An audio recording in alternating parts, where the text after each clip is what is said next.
Ырдалыбай бүтпөйт махаббат аттуу чыгармасы менен бир гана сиздер үчүн Нурлан Асип жана Асель Кадырбекова ырдашты. Эң сонун чыгарма болду. Романтикалуу атмосферабызга дагы бир атмосфера коштук десек жаңылышпайбыз. Ал учурда биздин студиябыздын коноктору келип калган учуру Аккудай сулуу аппагым кериле басканың катар басып жаныңда жанаша басайын. Таза тынук сезимдериң мага арнайсың, эркелетип аппагым деп өрөңдө ырдайсың деген ыр саптары менен биздин студиябыздын коноктору ким экенин көрөрмандарыбызга да белгилүү болуп калса керек. Ооба, тааныштыра кетейин. Үлгүлүү үй-бүлө, романтикалуу жубайлар, эстрада, кош жылдыздарыбыз, эстрада жылдыздары Аваз Акимов жана Айдана Дека. Кош келипсиздер. Аппагым десе капкара болуп келип калдык. Биз бүгүн капкарабыз. Бүгүнкү сүйүү майрамыңыздар менен чын жүрөктөн куттуктайбыз сиздерди. Алгач эле бүгүн кандай маанайда башталды, ошол тууралуу баштасак. Жалпы бизди көрүп жаткан жаштарды бүгүнкү майрам менен куттуктайбыз. Жалпы эле кыргыз элинин анан сон башталды. Эртең менен турганда эле жумуш менен башталды. Албетте биздин салтты бузбай ар бир майрам сайын сөз келинчегиме гүл берем мен.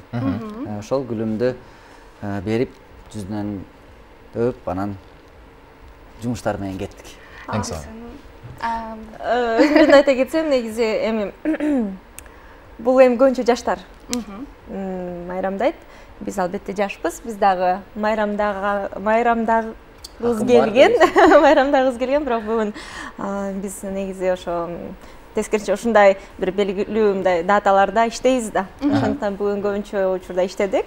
Бирок ошого карабастан көңүлүмдү ойлоп гүл даярдап коюптур. Сюрприз катары келди. Ошондуктан мен үчүн абдан жагымдуу болду. Ошол болду. Эң сонун белектер тууралуу айтып калдык. Анда келиңиздер, алгач бири-бириңиздерге берген белектериңизди эске алып өтсөк. Эң алгач 14 февраль экөөңүздөр кыз жигитке бири-бириңиздерге берген белек. Чынын айтканда 14 февралда биз мурда көп баягындай басым кылчу эмес. Маани берчү эмеспиз, көп өткөргөн жокпуз, анткени туулган күндөрдө көбүрөөк чогулуп калдык.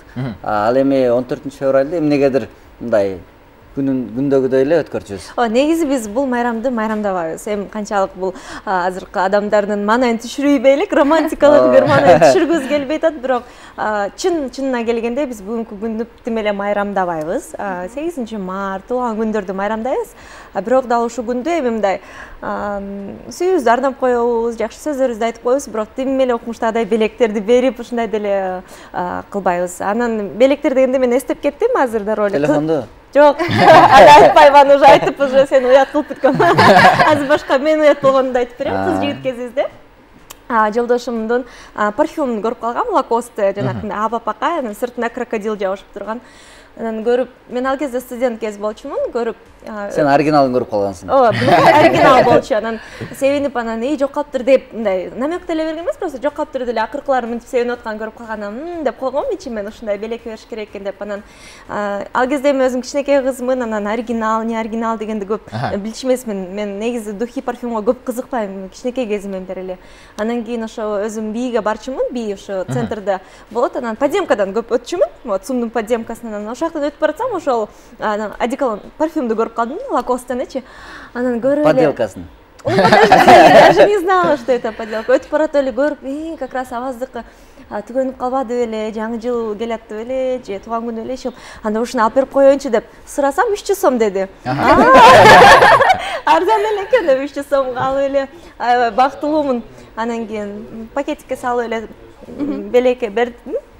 Берсем эле, сон турбай, как раз түгөндө эле деп себинип туруп эле машина салып койдум да, эми чөнтөгү бар болчу. Анан кийин дагы бир где-то бир жарым саат өткөндөн кийин кана дагы бир себинейинчи деп эле алып чыкса жанакы крокодил түшүп калды. Көрсө чапталма эле подделка экен да, себинсе бир жарым сааттан кийин эле кетип калды да, жетичи. Суу эле экен да. Суу эле экен да, кайра эле себинейинчи деп чыгарса крокодил түшүп калды, ошентип уят болгом. Бирок билгизген эмес мага. Сонун деле. Анан кийин кайра калды деп коесуз. Кайра чаптап анан кийин уже жанакы отношениябыз уже мындай жакшы болуп бири-бирибизге жанагы тамашалай турган ал башында болчу да. Убакытта келгенде айткан, сен ошондо мага подделка подарить эткенсиң, ошону уят кылайын дедим эле, мага кайра кой деп сени аяп койгом деп ушундай учурлар болгон. Эң сонун. Аваз мырза, демек сүйүү күнүн 14 февралды кыз жигит кездеби же андан кийин майрамдап баштадыңыздарбы, үй бүлө болгондон кийин?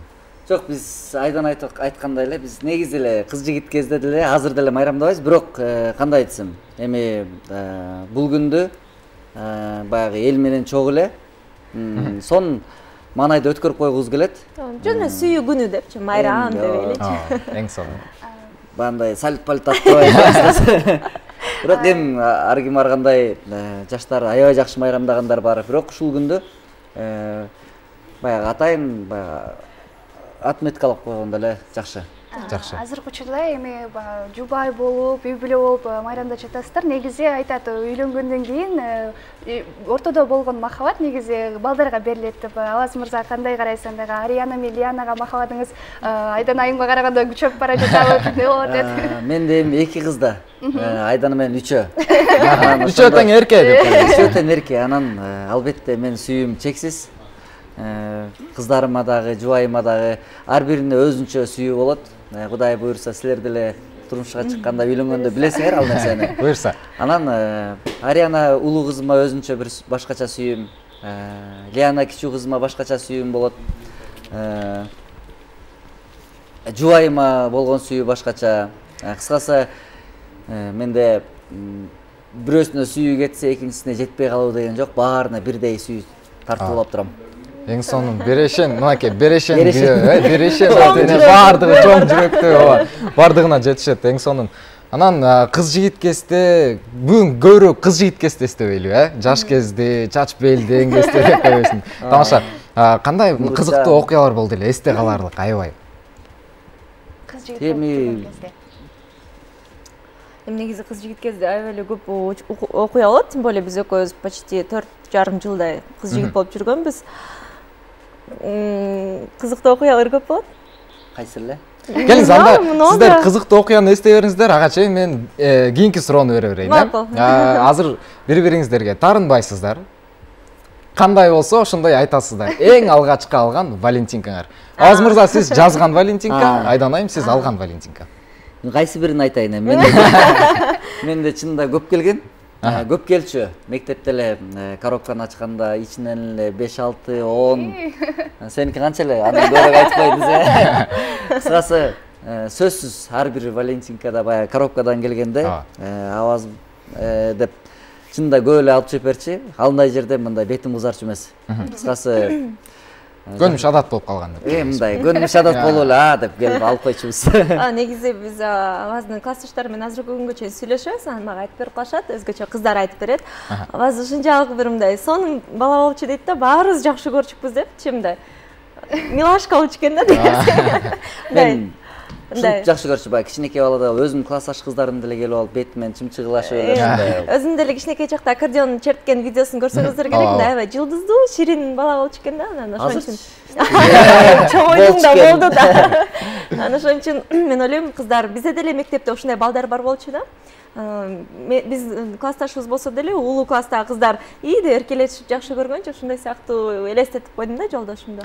Өзүмдүн Валентинка алган күндөрүмдү эстесем, эми биз кыздарда өзгөчө мындай конкуренция аябай көп да, өзгөчө жанакы класска, школго чоң коробкаларды коюп койчу, анан күндүн аягында баарына таратып чыгышчу. Анан кимибизде көбүрөөк Валентинка болсо, ошоңуз эң сулуу болуп чыкпыз да. Эң мындай популярный болуп чыкпыз, ошон үчүн эми көп эле алчумун. Одна из эң көп алгандардын бирине кирчимин. Негизи эле бизде мектепте бир бандабыз бар болчу, 5-6 кыздан турган Pretty Girls деп аталчыкпыз. Азыр менин классташтарым көрүп жатса, дал ушу бандабыздын аталышы. Ошол аталышты укса күлкүсү келишет болуш керек, анткени өзүнчө эле банда болуп, жанагы американский кинолордо болуп жүрчүкпүз. Жанакындай колтукташып алып, монтип басыпчы. Анан ошол кыздар биздин классыбыздын эң популярный кыздарыбыз болчубуз. Ошон үчүн бизге Валентинкалар көп эле келчү. Жакшы, эң сонун. Анан орусча айтканда мындай четырехкратный, трехкратный деп коет го. Сиз мектепте канчакратный ошондой чемпионка болдуңуз эле? Валентинка чогултуу боюнча. Валентинка чогултуу боюнча эми бир биринчи орундарда турчумун. Биринчи орунда. Эң сонун. болсо керек. Эми тамаша, бирок эми как она эстеп атам, мектепте эле жакшынакай эле болчумун. Туура, эч кандай биз сиздин оюңузду талашпайбыз, чындыгында эле Валентинканы чогулта туруп кошулабыз. Алаз мырза, сиз болсо Валентинка алганыңызды айттыңыз, бирок жазганыңызды айтпадыңыз. Жазганыңыз. Эми жазганда мен негизи эле мындай сырттан караганда баягы скромный көрүнөм го. Көп мындай кудулданып сүйлөп коем. Бирок ошондойго келгенде аябай уялчакмын. Бирөөгө чаттан айтып берди. Ошондой бир окуя болгон. Бир кызды аябай жакшы көрүп, бул 67-чи мектеп гимназияда. Анан эмнегедир жакындай албай атам, анан аны фотоаппаратка сүрөткө тартып, анан сүрөтүн чыгарып, анын артына өзүмдүн сүрөтүмдү мындай билгизбей чаптап, ал кызга берип ийдим, сенин сүрөтүң депчи. 5 мүнөт өтпөй эле кайра сүрөтүм сыйрылып кайра мага келип атпайбы. Сиздин сүрөтүңүз кереги жок экен деген сыяктуучу. Анан негизи бирөө кат жазуу, анан ушундай валентинкаларды жазуу мен үчүн аябай уят нерсе болчу. Билбейм, уялчумун да. Азыр аваз бул кызга жазыптыр деп айтып ийбесе экен деп. Ошондуктан жазган эмесмин. Жакшы. Эң сонун болуп жатат. Анда эмесе сиздердин аткарыңызда жагымдуу бир клипке кезекти берсек. Аваз Акимов жана Айдана Дека ырдасын Кош жылдыз.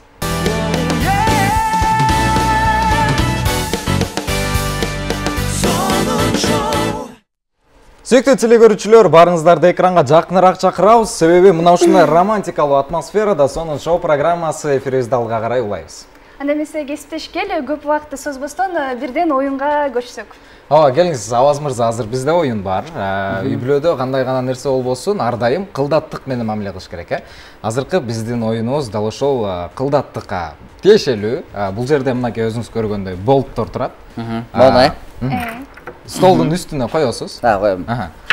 Көрсөтүп берейин сизге бир жолу, мынакей мындай болот. Бул болтторду мынакей четине минтип, акырындан бири-биринин үстүнө минтип тизишиңиз керек. Экинчи колуңуздун жардамы жок. Бир кол менен, бир кол менен. Болушунча кылдаттык менен мамиле кылышыңыз керек. Анан сизге 1 минута убакыт берилет. Баштасак. Кетикпи? 1, 2, 3. Так. Айданайым, коштоп турабыз, колдоп турабыз.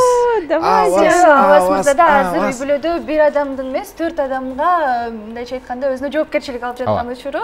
Андыктан бизде да убакыт бар экен. Эң сонун болуп жатат. Аваз мыкка калбаса дагы ушундай нерсе кылат. Шашпайбыз.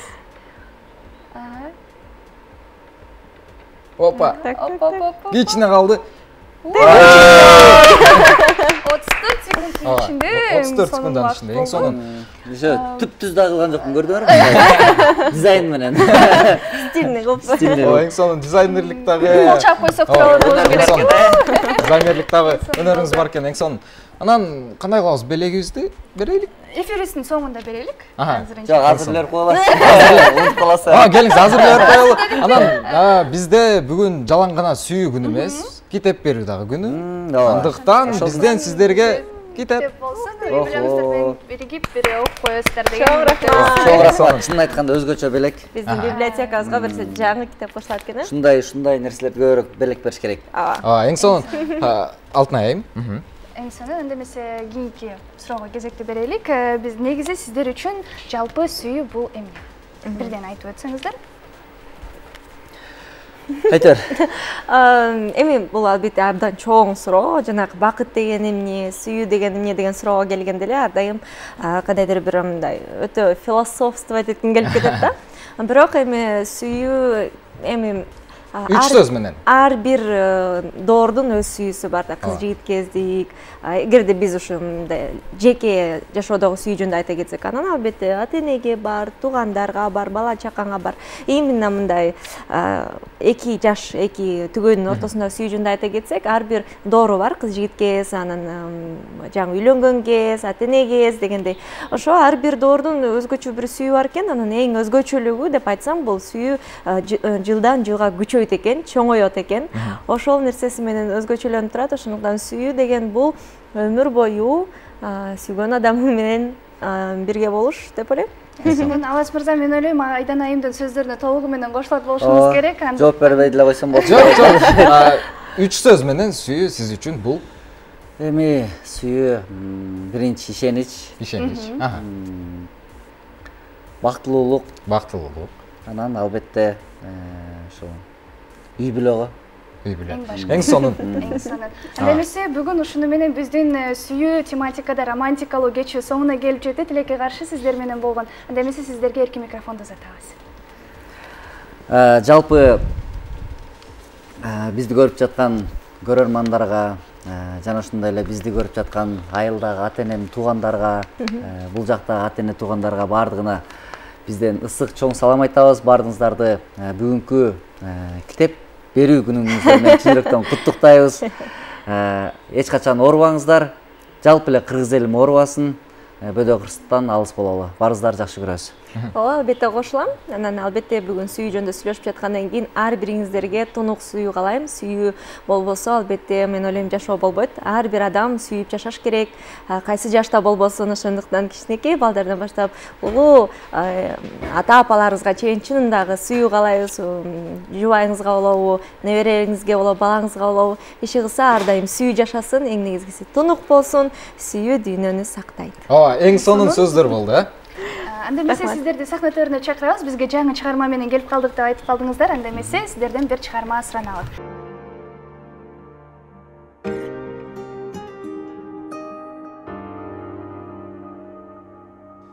Махаббат санжырам, бир сага арзыган, ак сүйүм сендик ардагы.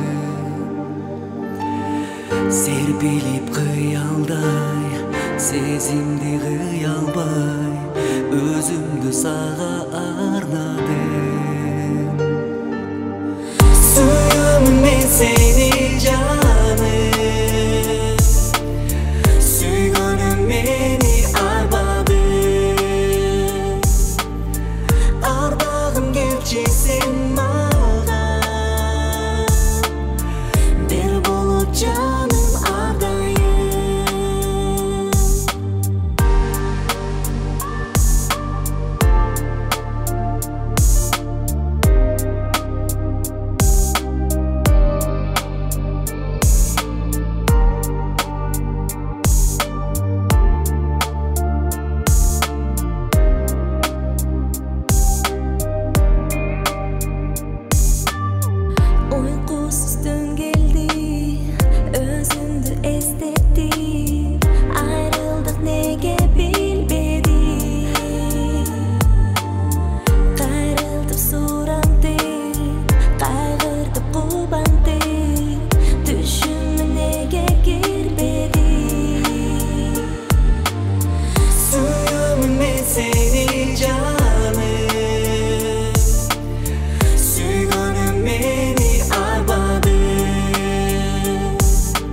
She's in my